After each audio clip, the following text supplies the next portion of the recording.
আসসালামু আলাইকুম। নাস্তা খাওয়ার পরে কি রান্না বান্না হবে তা সব কিছু গুছিয়ে নিচ্ছিলাম। আসলে আমাদের মেয়েদের একটাই চিন্তা থাকে যে সকাল হলেই চিন্তা হয় যে কি রান্না বান্না হবে আজকে।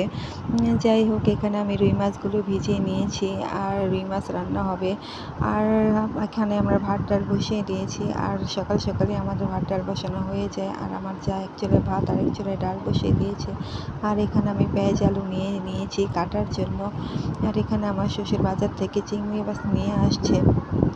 আর এই চিংড়ি মাছ দিয়ে আজকে পুঁই শাক রান্না করা হবে। আর এখান থেকে আমি বড় কতগুলো চিংড়ি মাছ বেছে নিয়েছি পুঁই শাক দিয়ে রান্না করার জন্য। আর ছোটোগুলো রেখে দিয়েছি করলা ভাজি করার জন্য।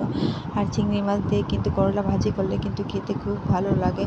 আর এখানে আমি চিংড়ি মাছগুলো কেটে নিয়েছি। আর এই তো আমার চিংড়ি মাছগুলো কাটা হয়ে গিয়েছে। আর এগুলো এখন ভালো করে ধুয়ে দেওয়া হবে।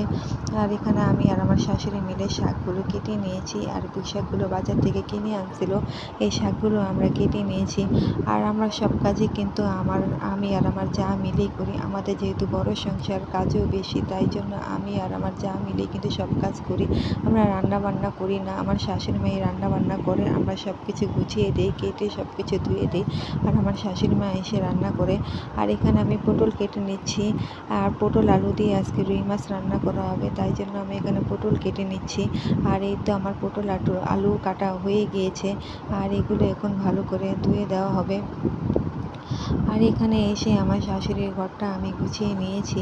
আর এই তো গোছানো হয়ে গিয়েছে। তারপর আমি উপরে গিয়ে দেখি আমার ছেলে ঘুম থেকে উঠে গিয়েছে। আর ঘুম থেকে উঠে সে একা একা খেলা করছিল। আর আমাকে দেখে খুবই খুশি হয়েছে। আর দেখেন আমাকে সে কত আদর করছে, কত চুমু দিচ্ছে জড়িয়ে ধরে। মানে সে তার আম্মুকে কত আদর করছে, মাশাআল্লাহ। কোথায় না কোথায় চুমু দিচ্ছে, খুবই আদর করছিল আমাকে। আর এখন ওকে নিয়ে আমি ফ্রেশ করে এখন আমি ওকে নাস্তা খাওয়াবো। আর নিচে নেমে দেখি আমার শাশুড়ি মা রান্না বান্না শুরু করে দিয়েছে। এখানে পুঁই শাক দিয়ে চিংড়ি মাছ রান্না করছে। আর এখানে আলু পটলগুলো কষিয়ে নিচ্ছে রুই মাছ রান্না করার জন্য। আর তারপরে রুই মাছগুলো ভেজে নিচ্ছে। আর পুঁই শাক দিয়ে চিংড়ি মাছ দিয়ে রান্না করলে কিন্তু আমার কাছে খুবই ভালো লাগে খেতে। আর পুঁই শাক তো আমার এমনি পছন্দের একটি খাবার। যাই হোক, তারপর আমার ছেলেকে আমি এখানে নাস্তা খাওয়াচ্ছি। ওকে নাস্তা খাওয়ার সময় মানে ওর ওর পিছনে আমার 1 ঘন্টা সময় নষ্ট করা, মানে তিনও বেলায় খাবার সময় ও এত একটা বিরক্ত করে, ওর পিছনে আমার 1 ঘন্টা করেই সময় চলে যায়। আর এখানে নাস্তা খাওয়ার পরে দেখি আমার শাশুড়ি মা এখানে রান্নাবান্না শেষ হয়ে গিয়েছে। এখানে পুঁই শাক দিয়ে চিংড়ি মাছ রান্না করে নিয়েছে। আর এই তো পটল আলু দিয়ে রুই মাছ রান্না করেছে। আর সাথে আম ডাল রান্না হয়েছে। আর আজকে দুপুরে এগুলো দিয়ে আমরা খাওয়া দাওয়া করবো। এখন আমি উপরে গিয়ে নিজে ফ্রেশ হব। তারপর উপরে এসে আগে আমি আমার ঘরটা গুছিয়ে নিয়েছি। আর আমার এই ঘরটা যে কতবার গুছানো লাগে তার কোনো হিসাব নেই। আর যাদের ঘরে ছোট বাচ্চা আছে তারাই একমাত্র বুঝে যে বাচ্চারা কতবার যে ঘর অগোছালো করে ফেলে। আর আমার ড্রেসিং টেবিলে তো আমি কিছুই রাখতে পারি না, সব কিছু আমি উঠিয়ে রেখেছি। কারণ আমার ছেলে আমার কসমেটিক পেলে খেলা শুরু করে, তাই জন্য ওর জন্যই আমি ড্রেসিং টেবিলের ভিতর কিছুই রাখি না। যাই হোক, তারপর ওকে আমি গোসল টোসল করিয়ে দিই, ওকে ফ্রেশ করে দিই। তারপর আমি এখন গোসল করতে যাব।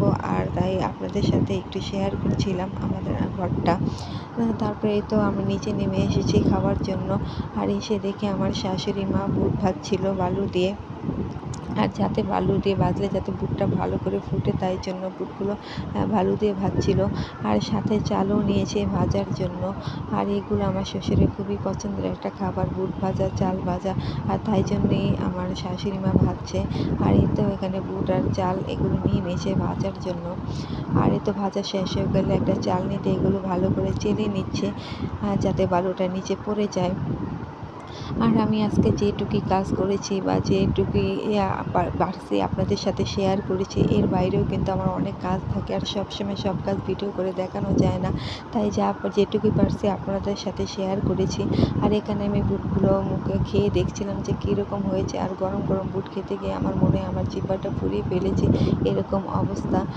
যাই হোক, এখানে আমার শাশুড়ি মেয়ের বুটগুলো ভাজা হয়ে গেলে তারপরে চালগুলো ভেজে নিচ্ছে। আর চালগুলো এখন এই সবগুলো চাল এখন ভেজে নেবে। আর এর মাঝখানে কিন্তু আমরা খাওয়া দাওয়া করে নিয়েছি। খাওয়া দাওয়া শেষ হয়ে গিয়েছে আমাদের। আর আমার শাশুড়ি মা এখানে চালগুলো ভাজছে। আর খাওয়ার পরপরই দেখি যে সবগুলো ভাজা শেষ হয়ে গিয়েছে। এখানে বুটগুলো ভাজা হয়েছে, দেখতে কত সুন্দর লাগছে, খেতে কিন্তু ভালো লেগেছে। আর এখানে চালগুলোও ভেজে নিয়েছে। চালগুলো বালু দিয়ে ভাজার কারণে মুড়ির মতন হয়ে গিয়েছে। তারপরে আমি উপরে আসি আমার ছেলেকে ঘুম পাড়ানোর জন্য। আর এই বিকাল টাইমে আমার ছেলের ঘুমানোর সময় ও ও এই টাইমে ঘুমায়, তাই জন্য ওর বালিশ গুছাচ্ছে, সাথে আমার বালিশও গুছিয়ে নিচ্ছে। তো আজকের ভিডিওটি কেমন লেগেছে অবশ্যই কমেন্ট করে জানাবেন। আর ভালো লাগলে একটা লাইক দিয়ে দিবেন।